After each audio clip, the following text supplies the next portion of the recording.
I gave a one-on-one lesson to someone, and the focus of the session was on creating a North African-inspired drum groove using the TR-8S. Here's a little BTS clip of what we came up with. Just gave a TR-8S lesson.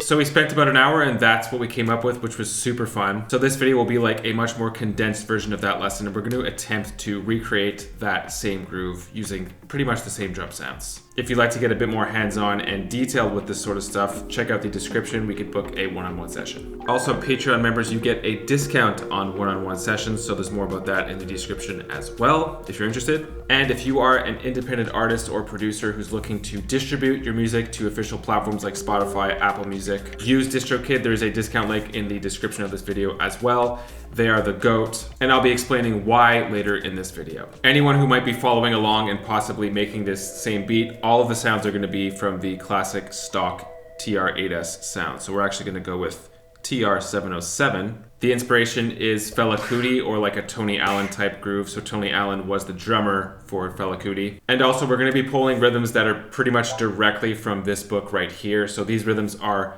directly from North Africa. And this is actually a book that I studied in university back when I was doing my bachelor's in drums in jazz performance. So we're going to be starting super simple just with the bass drum, variation A for now, 1 and 9/10. I'm currently at 125 BPM. Shuffle is at 0 for now. And so that's what it sounds like. If we're going for that sort of authentic acoustic North African drum style, we want our drums to sound really short. So already my drums are short. I can adjust that if I want.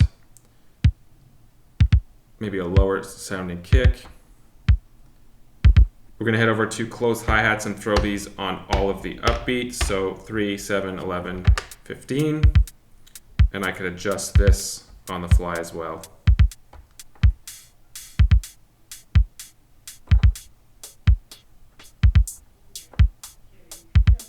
So already I'm hearing like a longer variation of a snare drum part in my head. So this is where variation B would come into play. So we're going to copy variation A over. So copy variation, enter from 14A, yes, yes, yes, to 14B. So let's do that. So this saves me having to enter all of that in again. So variation A, I'm going to add in my snares to ta ta ta ta. Variation B to ta ta ta ta to ta. And then I'm going to link these together.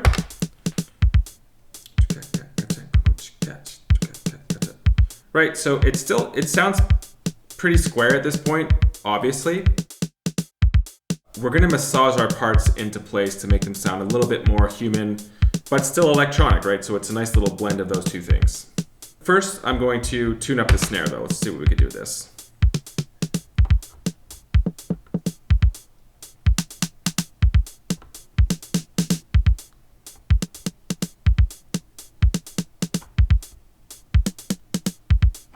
Also, I should point this out right away just so you guys know what's going on. I bought this unit secondhand from like an old, super dusty looking apartment. So if I twist these knobs here, let's say the snare drum tuning, I'm gonna let go of the knob. There it is. See, so I think there's like dust stuck in the unit. And so it thinks that I'm twisting the knob when I'm not. So if you see some random parameter fiddling going on here, like just right there, now you know what it is. And so this is where we'll take a look at velocity, where and how to use it. So it's one thing to know that velocity exists on the TR-8S. It's another thing to know how to use it, where to place certain notes at what velocity. So follow me here. I tend to keep notes that are on their own, so as in not in clusters. What do I mean by that? So this here would be a cluster of notes. They are clustered together, whereas these notes, they're on their own. They're separated by spaces. So because these notes are separated, I'm going to keep them accented. But when there are notes that are clustered together, I tend to keep the odd ones accented and the even ones unaccented. So let's apply that rule here. We're actually not going to change the velocity of the accented notes. We're just going to bring down the velocity of the unaccented notes. So these are both on their own. We're not going to change that. This is a cluster, so 7 remains accented, 6 unaccented. We're going to bring this down to, let's say, 60 or whatever. Cool, same thing with variation B. Bring this down to around 55 or 60. Okay, let's hear them together.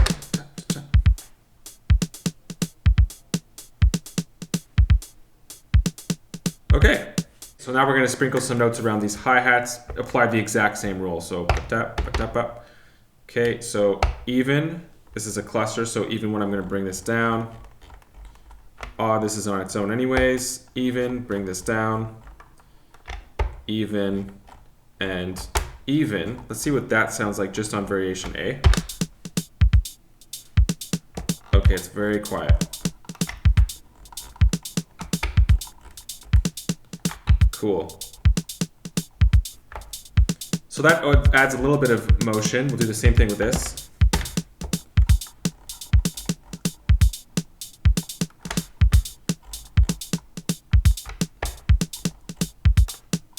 Together.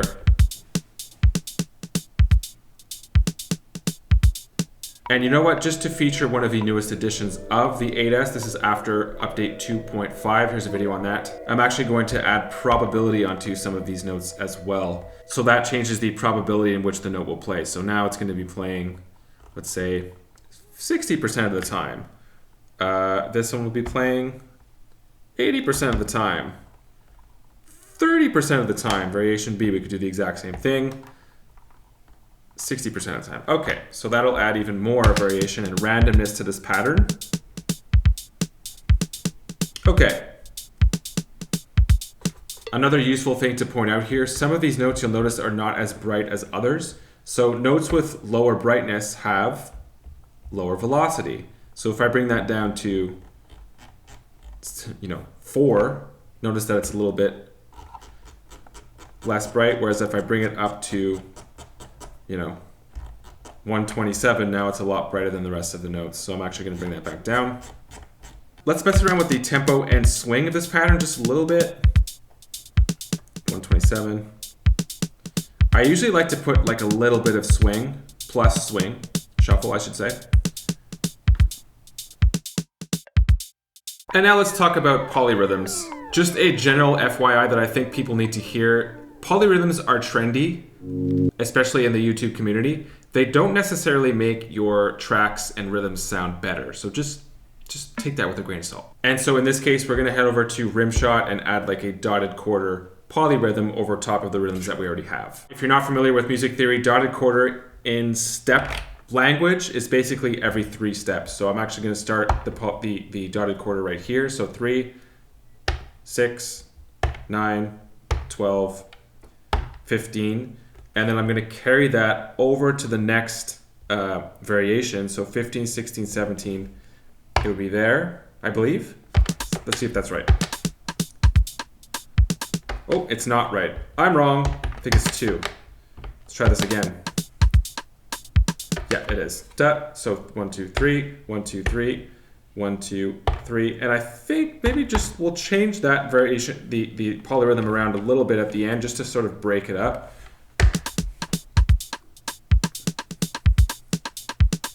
And there we have it.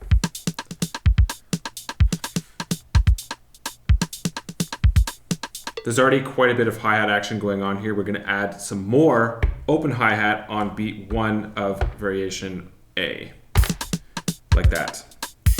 Lower that, pitch it down.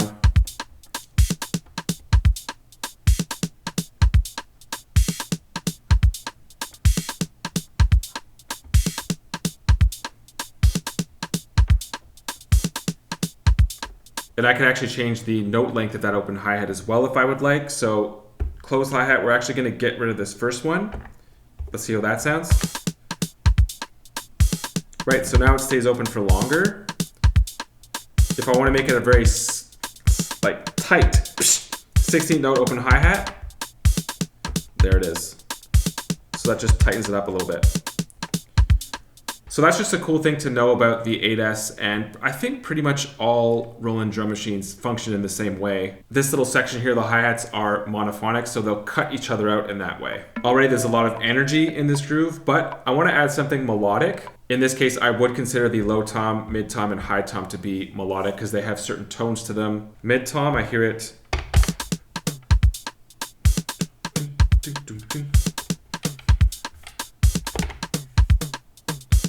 Okay, low tom there.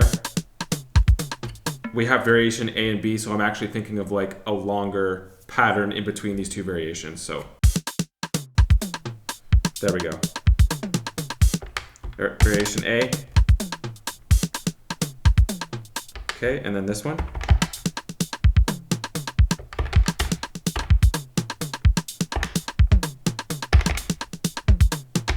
That's kind of cool. Okay, yeah, cool. Nice.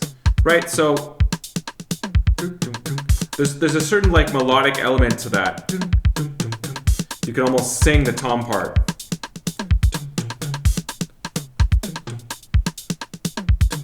Hand clap we haven't added. Let's see what we could do there. Maybe just on the make it a little bit more housey. That's kind of funny. Yeah, so that could be a cool transition thing. 1, 2, 3, 4.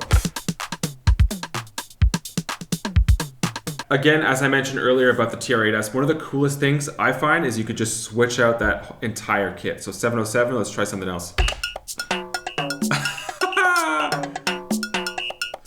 Wow. Completely different flavor.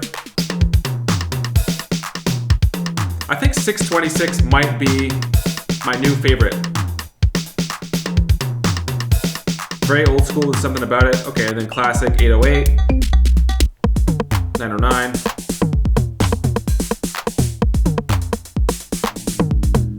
And this is something I mentioned in all of my TR-8S, TR-6S related videos, ACB, so analog circuit behavior. And so it's a technology that makes all of the classic analog sounds, so like the 808, for example, it makes those sounds behave like an analog circuit, so actually more inconsistent sounding. And so that's what a lot of people say about the classic TR-808 sounds. You could compare two of them together, they're gonna sound a little bit different. And so this is actually something that I did in a past video. I compared the TR-6S, which is the younger brother of the TR-8S, also uses ACB, to the TR-808, which is currently selling for, what, like $8,000 on Reverb? To me, the most interesting thing is that if you look at the comment section of that video, there's like no consistency over whether people could tell one from the other. And the TR-6S is what, like $400 or something? Put it up on the screen. So that says a lot. The next thing we'll take a look at is this section up here, so the effects sends as well as the master effects. But before that, let's talk about today's sponsor, DistroKid, and why you should be distributing your music to them, especially if you're an independent artist or producer. Firstly, they're on the cutting edge of social media and new music promotional tools. They're definitely the pioneers in that sense because their platform depends on people like us, independent artists and producers,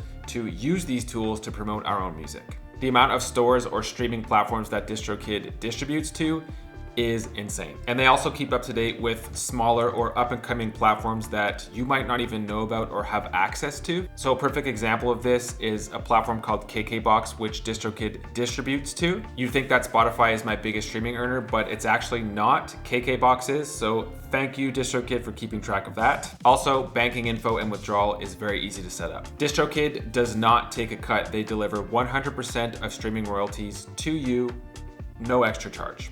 Independent artists and producers, there is a reason why DistroKid distributes 1/3 of the world's music. So we're actually gonna switch this kit up to 626 just because I really like that sound. Bring the volume down a bit.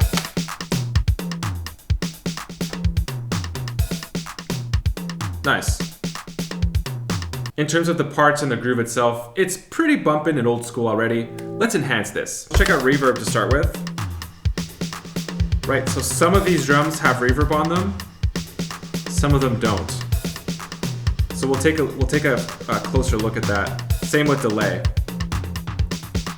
I'm setting the delay to, where is it? Dotted eighths. We can put that feedback up if you want. Cool way to stop. That's kind of fun. So how do I send these effects to separate channels? Shift, instrument. I'm gonna scroll over to reverb send. So currently the bass drum has 128 on reverb send. You know what? I'm actually gonna bring that to 0 or close to 0. I don't want any reverb on that. Delay send, also gonna bring that down. Okay, same thing with snare. I'm gonna actually bring that max. Reverb, also gonna max that out because snare is a cool thing to have reverb on. Right, so you could sort of customize this any way that you'd like. I could go through all those. I'm not gonna go through the rest. You guys get the idea of that. Let's just hear what that sounds like.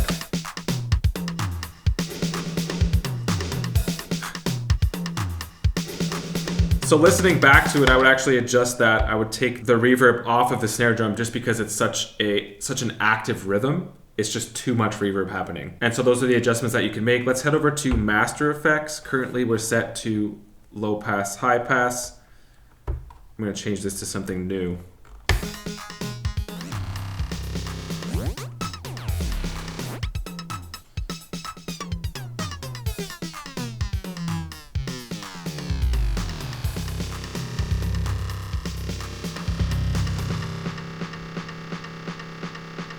Funny enough, that's kind of similar to Randy's Revenge by Fairfield Circuitry. This is a ring modulator effects pedal. And so I have that routed through the Model 1.4. Let's see what that sounds like.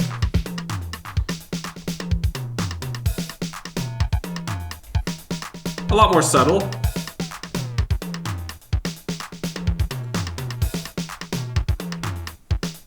Kind of cool though. Both of them together.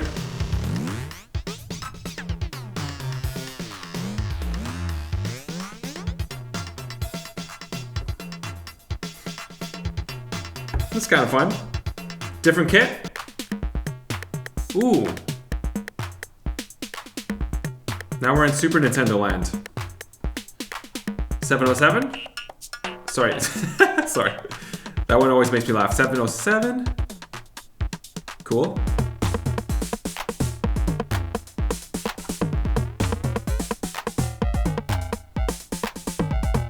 I don't know about you guys, but I think that this groove If you're interested in purchasing the TR-8S, there is an affiliate link in the description of this video. Also, one-on-one lessons. Would love to give you guys lessons on the TR-8S. It's so fun.